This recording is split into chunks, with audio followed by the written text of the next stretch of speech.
Eh bien salut tout le monde, c'est Flo, j'espère que vous avez la forme et j'espère aussi que la rentrée s'est bien passée pour vous. Donc première vidéo de cette rentrée, justement on va parler des souris gamer, donc ça va être un guide d'achat de mes souris gamer que je préfère du moins cher au plus cher. Donc vous allez voir, il y en a énormément sur le marché, moi c'est celle que je sélectionne en ce moment. Bien sûr n'hésitez pas à partager votre sélection ici dans les commentaires de la vidéo. Je vais vous expliquer à chaque fois les points positifs, les points négatifs, celles qui seront vraiment adaptées pour les petites mains, pour les grandes mains, pour les gauchers, les droitiers, etc. On va voir tout ça ensemble. Et pour ceux qui veulent, vous retrouverez tous les liens dans la description, donc du moins cher au plus cher. On voit ça tout de suite après l'introduction, c'est parti!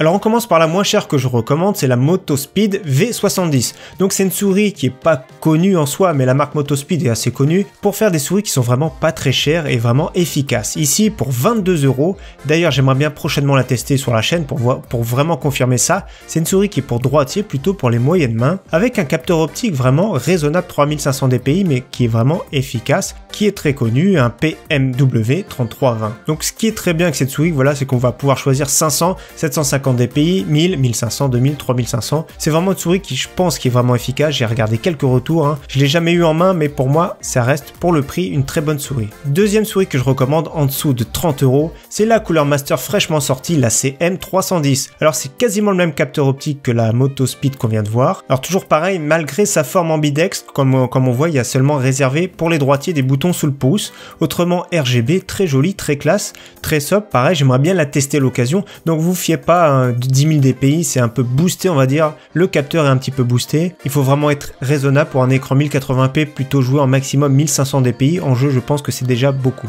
D'ailleurs, n'hésitez pas également à partager dans quelle résolution vous jouez vous dans les commentaires. Moi, personnellement, j'ai toujours joué à 1000 dpi depuis des années sur un écran 1080p, donc n'hésitez pas à le partager également. Donc voilà, cette petite souris Cooler Master, elle est vraiment très jolie pour moins de 30 €. Alors ici, une petite souris qui est ambidextre, la SteelSeries Rival 110, qui est sortie il y a quand même quelques mois, mais qui est vraiment très efficace. On la retrouve rarement à 30 €, c'est plus 35 € comme ici actuellement sur Amazon. Alors ici c'est une petite souris, hein, vraiment réservée aux petites mains. Pour les gauchers, pour les droitiers, c'est vraiment très bien. Mais toujours pareil, ce qui est dommage pour les gauchers, c'est qu'il n'y a pas les boutons sous le pouce. Autrement, il y a le petit logiciel, tout ça. Donc c'est une souris qui est vraiment efficace, hein, qui est vraiment très bien pour son prix. Mais voilà, peut-être que la Cooler Master va lui faire de l'ombre maintenant qu'elle est sortie. Autre souris vraiment qui est excellente, je le dis parce que je l'ai depuis plusieurs mois, la Logitech G403. Alors elle est vraiment très bien. C'est plus une souris destinée aux moyennes mains, mais elle peut très bien s'adapter aux petites mains et aux grandes mains, donc la taille est vraiment idéale. C'est un excellent capteur optique avec des switches home run, donc c'est vraiment une bonne base. Les deux larges patins, moi j'aime bien, voilà, deux larges patins, c'est vraiment très simple, c'est ce qu'il faut, hein, c'est ce qui est recommandé d'avoir multitude de patins. Des fois la glisse est vraiment moins bien,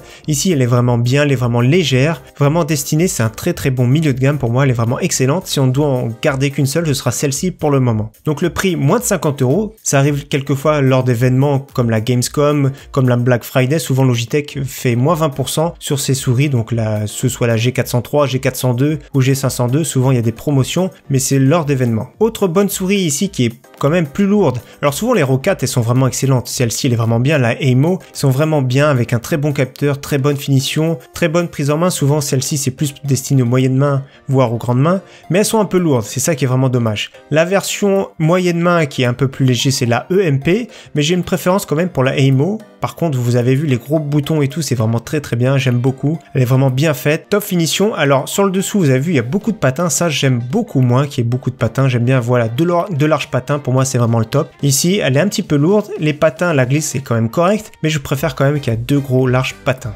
Disponible en plusieurs couleurs, donc par exemple la blanche peut bien se marier avec une configuration full white. Les claviers en blanc c'est quand même beaucoup plus rare, mais voilà, on a une très bonne souris. Pour ceux qui aiment les souris un petit peu plus posées, un petit peu plus lourdes, par exemple pour ceux qui aiment jouer sniper, c'est mieux d'avoir une souris un petit peu plus lourde, donc 55 €, c'est vraiment raisonnable. Alors on a une version sans fil de la Logitech G403 que je viens de vous présenter, c'est la G603. Il y a également la G703, mais celle-ci, la G603, c'est une version à pile. On n'a pas à se soucier avec cette souris pour le rechargement, donc il y a deux piles qu'on peut mettre dedans, on peut en mettre aussi une seule, parce que deux piles c'est quand même assez lourd, ça arrive dans les 120-130 grammes. Avec une seule pile c'est 110 grammes, donc c'est vraiment raisonnable, et en plus de ça l'autonomie reste vraiment très correcte. Deux larges patins, c'est ça qui j'aime beaucoup sur cette souris.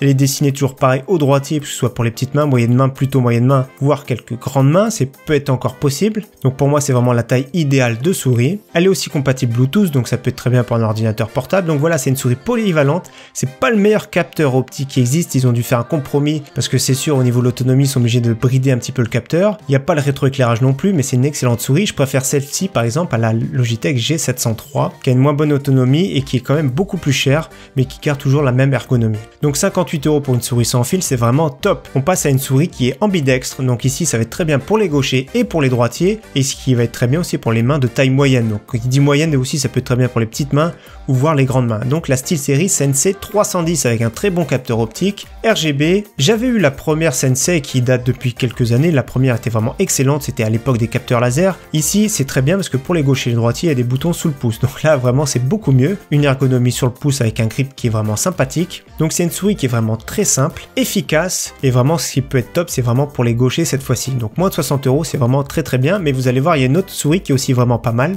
Alors la Razer Lancet Tournament Edition qui est un tout petit peu plus petite que la SteelSeries, donc c'est plus réservé pour les petites mains, voire les moyennes mains. Ici toujours pareil, ambidextre, elle est vraiment très jolie, elle est très légère. La SteelSeries est légèrement plus légère, mais on est dans les 100-110 grammes avec les deux, donc c'est ce que je recommande en général. La Razer j'aime beaucoup, 62 €, l'une ou l'autre, elles sont vraiment top pour les gauchers. On passe à une souris qui est vraiment incontournable, c'est la Logitech G502. Alors celle-ci c'est vraiment la première qui est sortie avec l'excellent capteur PMW 3360 et tous ses dérivés, donc elle était vraiment top avec des switches home run pour les clics, beaucoup de boutons, elle est vraiment très bien. Alors moi ce qui m'a dérangé sur cette souris, malgré qu'elle soit excellente, c'est son poids. Elle est un petit peu lourde, honnêtement faut l'avouer, c'est plus de 130 grammes, pour moi c'est un petit peu lourd, et autrement il y a un petit bouton sur le pouce qui me gêne pour moi, parce que je l'ai eu, donc c'est le petit bouton sur le pouce, ça me gêne beaucoup, sur la prise en main, je cliquais souvent dessus, et ici on le voit très bien en bas, mais après il y a beaucoup de raccourcis. Alors elle va être remplacée par une version, j'en ai parlé très récemment, une version Hero avec un nouveau capteur, quelques boutons qui ont été retravaillés justement, donc pour pouvoir un peu le fer de lance de chez Logitech, un peu le booster, un peu le remettre en avant, et autrement c'est une excellente souris qui plaît à beaucoup de monde. Donc le prix raisonnable, 60 €. Alors ici je vous présente la SteelSeries Rival 600 parce que je suis fan, mais elle est un petit peu chère. Alors 80 €, c'est vrai qu'il y a eu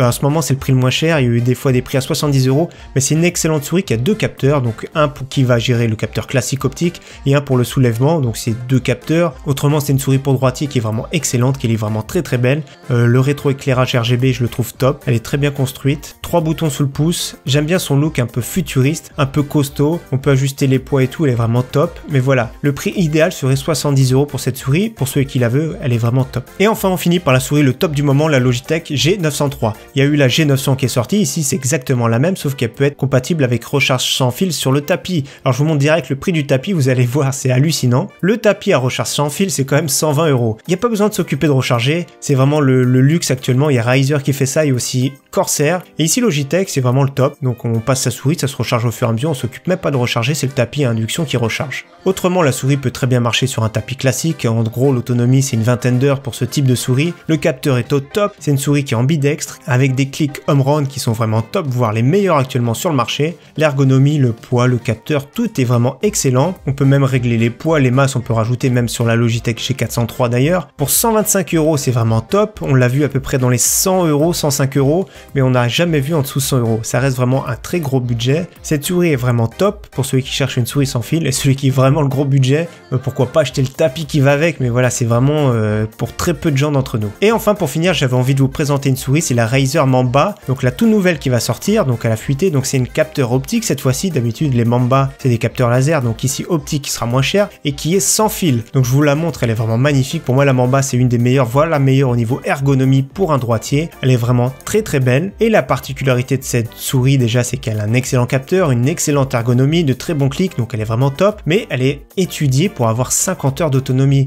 Donc ça c'est vraiment très bien, et en plus de ça le prix est raisonnable. On va mettre buy now ici, 99 $, donc ici en France ce sera peut-être 90-100 €, ce qui est vraiment raisonnable pour une souris sans fil qui est vraiment très performante, et surtout qui pourra durer une cinquantaine d'heures d'autonomie, donc presque une semaine la recharger. On sera pas souvent à court de batterie, donc faudra y penser à la recharger, mais pour moi c'est un excellent compromis, donc j'attends de voir des tests, et j'aimerais peut-être, ma future souris ce sera peut-être celle-ci. Mais bien sûr comme à chaque fois je regarderai beaucoup de tests et je regarderai les retours avant de m'engager. Donc voilà, j'espère que cette sélection vous aura plu, n'hésitez pas à partager votre souris préférée dans les commentaires, et à quel DPI vous jouez. Moi comme je l'ai dit tout à l'heure c'était 1000 DPI, donc je rappelle toute ma sélection vous la retrouverez dans la description de ma vidéo comme à chaque fois. On va se retrouver très vite pour parler des claviers, et on parlera aussi prochainement des casques gamer. En tout cas encore une fois j'espère que cette vidéo vous aura plu, j'espère vous revoir très prochainement sur ma chaîne, merci à tous, ciao bye.